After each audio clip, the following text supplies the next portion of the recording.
Welcome back. We have good news for you today. We have a time slot. It seems that you're going to get a chance to see us every Monday at 7:30 p.m. And today, we have another great guest. Are you a fan of storytelling? If you are, then you have to be a fan of today's guest. He is a career storyteller, outrageous storyteller. I've seen him many times, enjoyed his work, and today you're going to get to enjoy it. My name is Vin Dacquino, and our guest today is the unbelievable Jonathan Kruk. Jonathan, hey, Vin, great to be here. Welcome.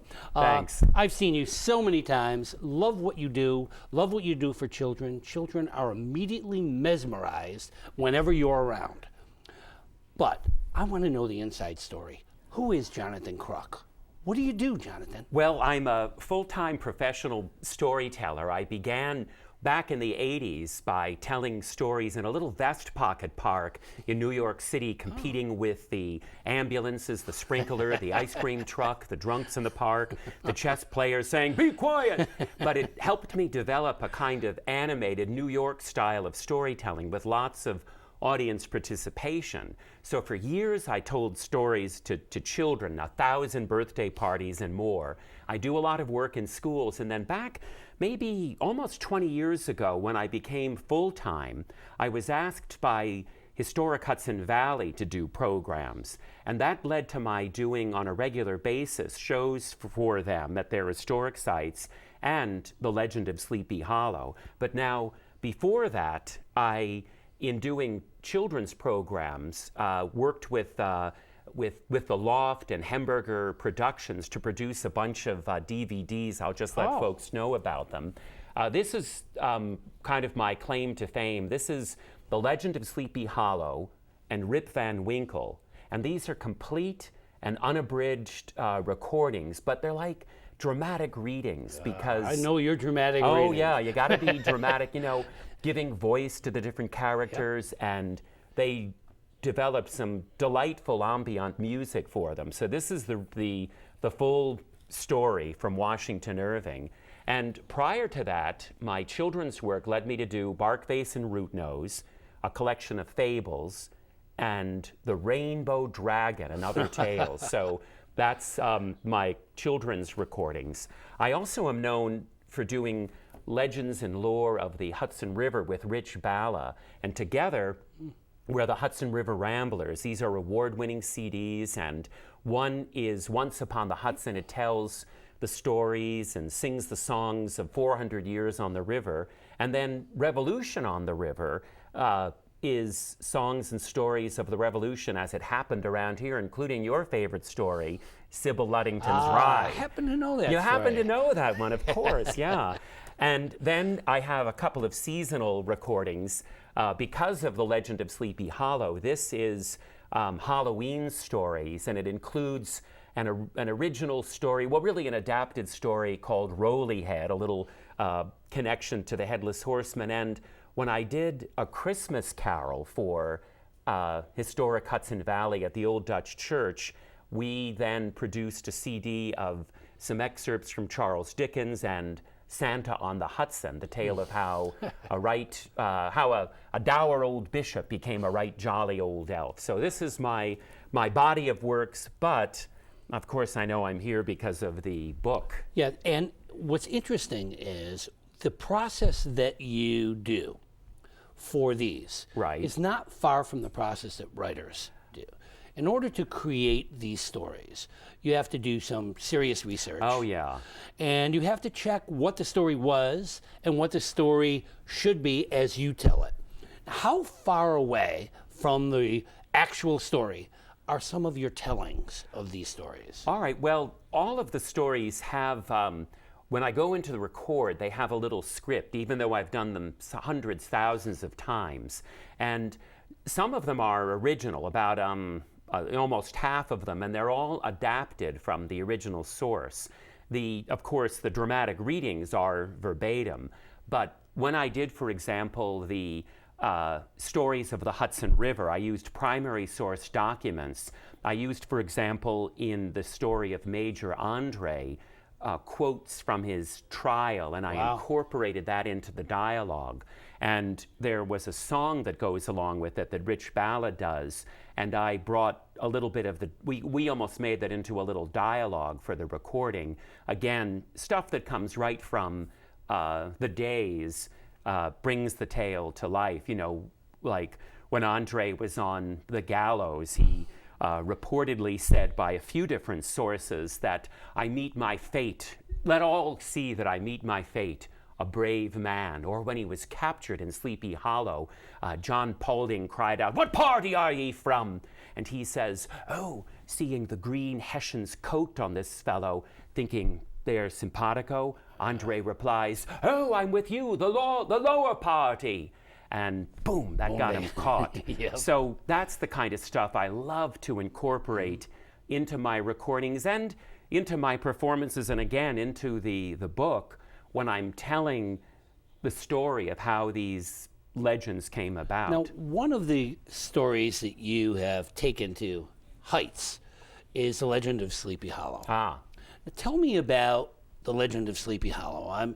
There's John Kruk's legend, and there's the legend. Yeah. Tell me about this original legend. There's a story behind the story? Oh, is there a story? Well, if you'd indulge me, what I'll do, I think this will convey it better to your viewers, is I'll get up here and I'll actually tell, wonderful. Not the entire legend of Sleepy Hollow. I do that every year at the Old Dutch Church. It takes 45 minutes. The complete version is 85 minutes on the CD. But a taste would be wonderful. But I'll tell you a taste, and brace yourselves. It's somewhat horrific in the detail. Oh, okay. So, the tale of how the headless horseman of Sleepy Hollow lost his head. It was a dismal day, even though for the British, victory, why, it was in their hands when they looked out across the rolling hills above the Bronx River near White Plains. They had driven the American rebels away, and now they were huddled in their camps against the beginnings of a rain. The Hessians, and the second in command after General Howe among the British, Sir Clinton, they said, "Well, why don't we go in and attack and rub out these Yankee rebels? Here and now we'll catch that Mr. Washington and hang him." Well, it was agreed that's what they would do. But just as they were about to launch this attack, the skies opened up and rain came pouring down, and once again, the thundercloud seemed to be on the side of this Mr. Washington. But now the British thought they would send their Hessians round to see where the enemy positions, the American positions were, see if maybe there was a possibility of flanking them. So out goes a Hessian artillery commander on horseback, and he rides up around not far from what's now Silver Lake and White Plains and goes up a hill. It happened that there stood vigilant a little battalion, a little battery really, of cannonaders there, under the command of a certain Captain Alexander Hamilton. Most likely, he had kept his powder dry, and he orders Hercules Mulligan being his sergeant there. "Do you have that powder? Yea, get it into the cannon. Look, Hessians coming round." Not only do they have dry powder, but they heat the cannonball up orange, put it in, and boom! Whistling through the air, it finds its way to this galloping Hessian and severs his head, the ball being about the size of a fist. And then the rest became the stuff of Washington Irving's Legend of Sleepy Hollow, though he doesn't say in the book that it happened at White Plains. But I found out through a source at West Point that General Heath, one of Washington's commanders, had written in his journal that a Hessian artilleryman lost his head and his horse at the Battle of White Plains on October the 31st, 1776. And that was the genesis for the legend of Sleepy Hollow. Jonathan, I could listen to you all day. Well, thank you. Now, here's the question. When we can't see you in person. Right. We still want the history that you're bringing forth for the public to hear. And good news, Ta-da! we have now gone to writing. Yes. And you have created a book.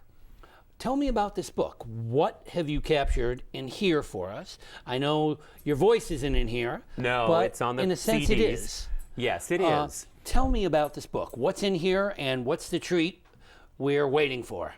Well, you'll get the fuller version of the story of how that Hessian lost his head and became the first and most famous short story by an American. When Washington Irving wrote The Legend of Sleepy Hollow, in England actually, in 1819, people wanted to know, what were these Americans like? And that story created a portrait, and it came right here from the Hudson Valley.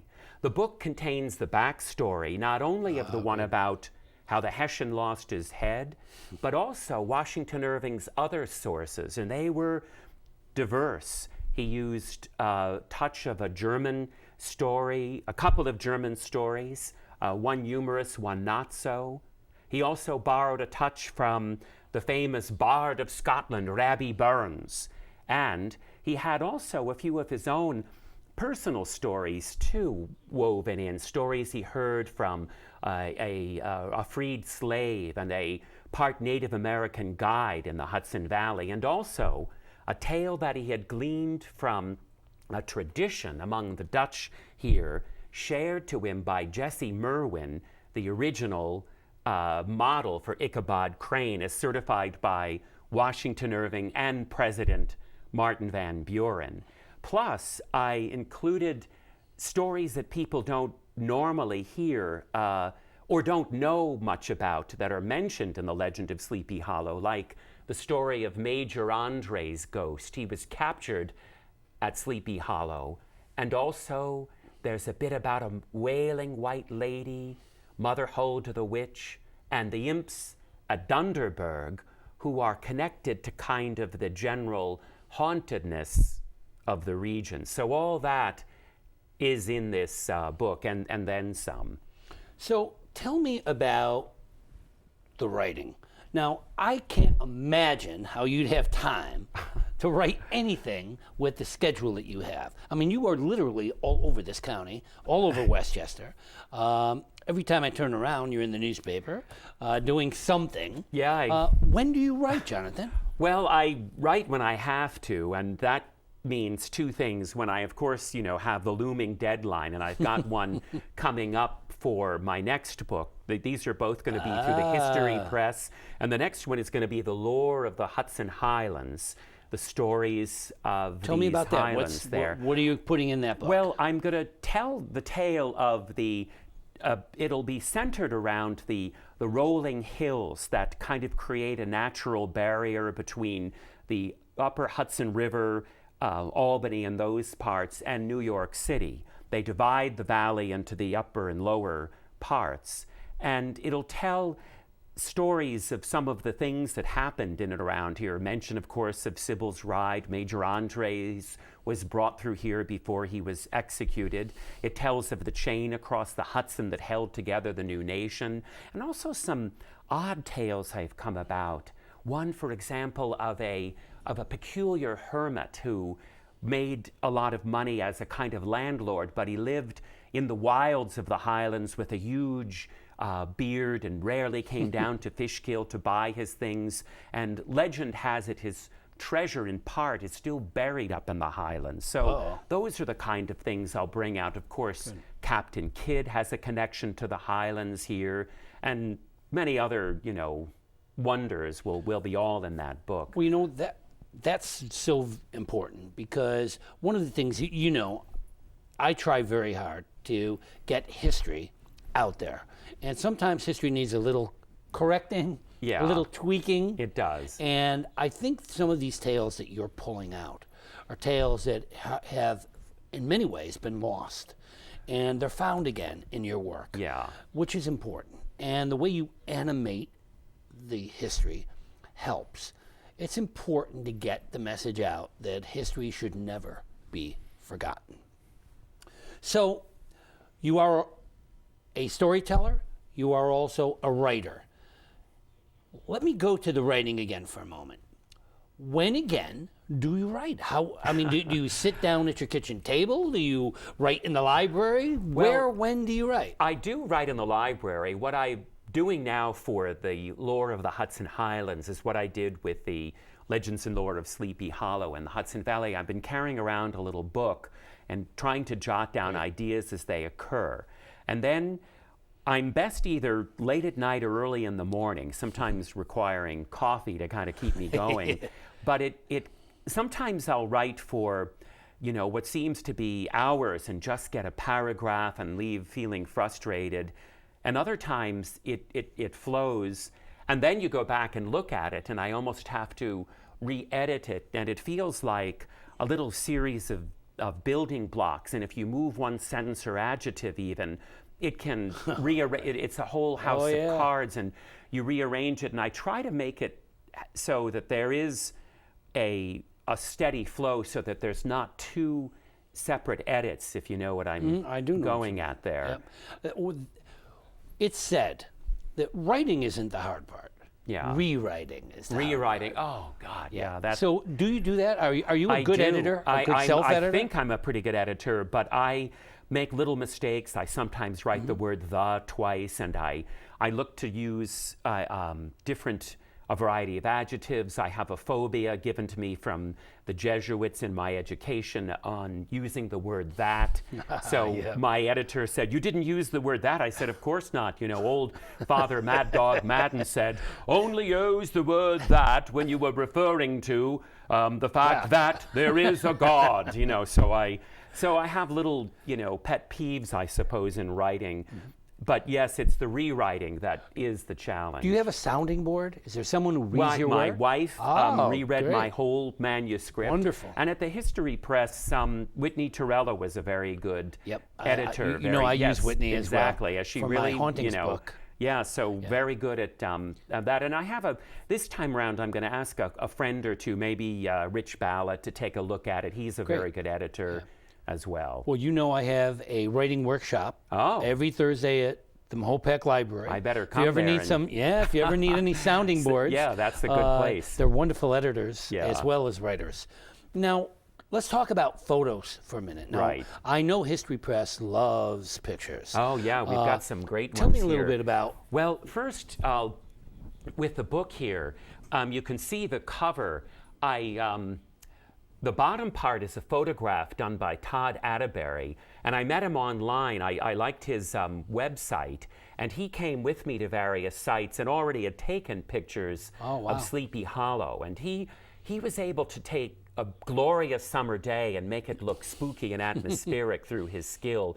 Plus, he was a true history fanatic. And Historic Hudson Valley let me use some of their collection of paintings, things that don't appear in other books. The illustrations I was really very happy with. And this is, there's a painting here of Hessian soldiers at Phillipsburg Manor, and the record does show that they had passed through there during one of the skirmishes. So I was very happy to find, this painter's work, and Don Troiano to include his work in there. And that really is a big part of it. I even have, a contemporary illustration of, a local, or actually a California artist, Ian Devaney, showing the spread of interest in the Headless Horseman. So illustrations, they do a lot of the storytelling too. So now we have Jonathan, the Storyteller. The Storyteller. And you go to a number of different places. You tell your stories. Do you keep your ears open for new stories that maybe have gotten lost, that you're bringing back to the surface again? Anything back there? Oh yeah. Well, again, with the book on the Hudson Highlands, the stories are I'm kind of finding things and bringing them to the forefront.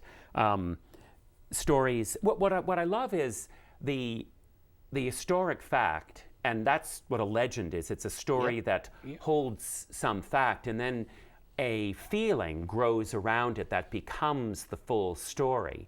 So I like telling the fact, like there was a journal showing a Hessian lost his head on Halloween at the Battle of White Plains, and then finding what else went into creating that tale, what feel was there as well.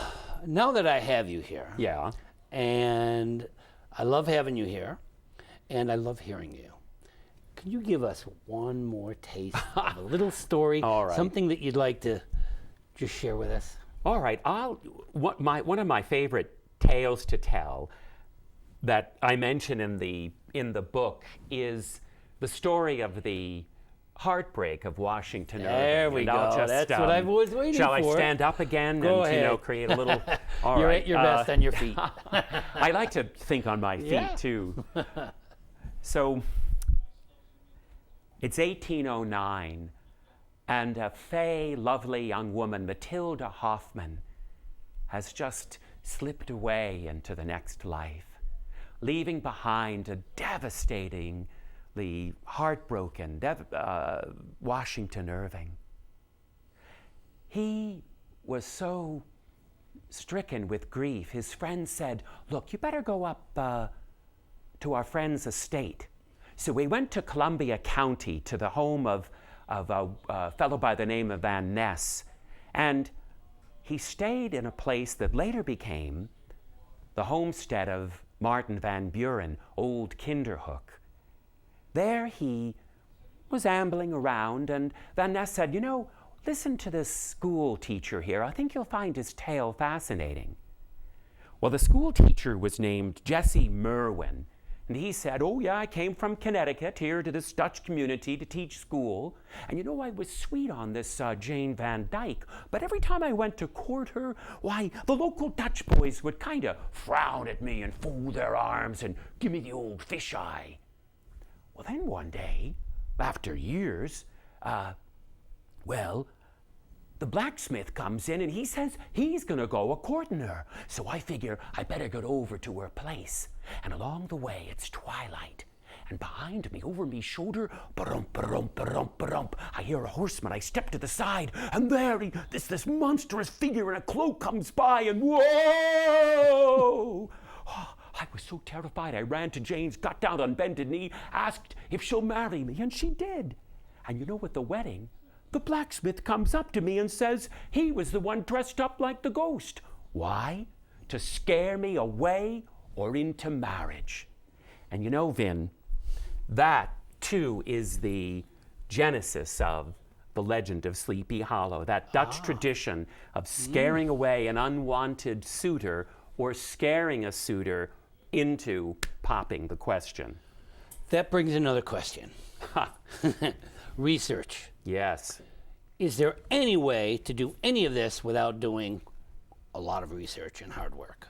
Oh, hardly none, no. And I've seen books where they kind of skim over some of the general research, but what makes it more fascinating for the reader is to do your homework, and then sometimes if you just get a little phrase, a little bit of information, like the date that October 31st, 1776, the headless Hessian lost his head, and that this is the reason why it may have been Alexander Hamilton who fired that cannon, that's what brings the work to life. So what you're saying is there's writing, Yes. then there's editing and revising. Right. But before the writing even happens, Yeah. there is pre-writing. There is. And there's a whole lot of work that you have to do in order to get the information before you're able Yeah. to put it into a book or put it into Onto a CD. a CD. So is there a favorite place for research? Well, of course, you know, now the internet is of course very useful, Yeah, but very. sometimes the lesser known documents are not there. So Right. I go to local historical societies and libraries, and then I like to talk to people too who may be in the know, who can sometimes share a little bit of a tale that may not, or give a new perspective on a story that you don't get from the internet. Yeah, you have the same problem I do. I love the 1700s, but try to get documents from the 1700s. Many of those documents are dust. Right. And it becomes very, very difficult to be able to get the kind of information that you need to put all together for this. So you are an amazing storyteller. Thank you. Future plans? Future plans? Well, I'm going to be, of course, telling The Legend of Sleepy Hollow all through October and A Christmas Carol, but I also have a number of ideas for children's books that I'm going to submit concerning either the Hudson River and also my Barkface and Rootnose story. I think would be a delightful kids book as well. So I'm going to begin to, I don't know if I should hold this up again. Yeah, hold it up again and tell us a little bit. Well, just give us this a little is, background. my passion really is for telling tales to children. Of course. And Barkface and Rootnose has become kind of a signature story. And I think it's a tale where friendship beats out fighting when it comes to getting by in the world. So that I'd like to put into a children's book. And I know from experience that kids will gravitate toward. And who knows, I'm also looking into developing an iPhone or an iPad application where kids can listen to and see a little bit of a story told live, well, live as it can be, on an iPad. And so that's the next trick. Tell me a little bit about preparation. There's children out there who would love to be storytellers. They would love to be a Jonathan Kruk. Yeah. How does Jonathan Kruk get ready? I mean, do you psych up before one of these talks? Well, I do. I usually just look at the children's faces and know that they are wanting to hear a story and deserving of it. And that gives me the inspiration to drive all the miles, make all of the arrangements, do many, many shows, 250 bookings a year. It's kind of crazy, but it's, again, my passion. And again, seeing them there craving the tale is what gets me going. And if they want to get in touch with you? Yeah, they can go to my website is always the best way. And the website again is? It's just my name, Jonathan Kruk, KRUK.com. And if you Google Jonathan Kruk or Jonathan the Storyteller, you'll find me too. Excellent.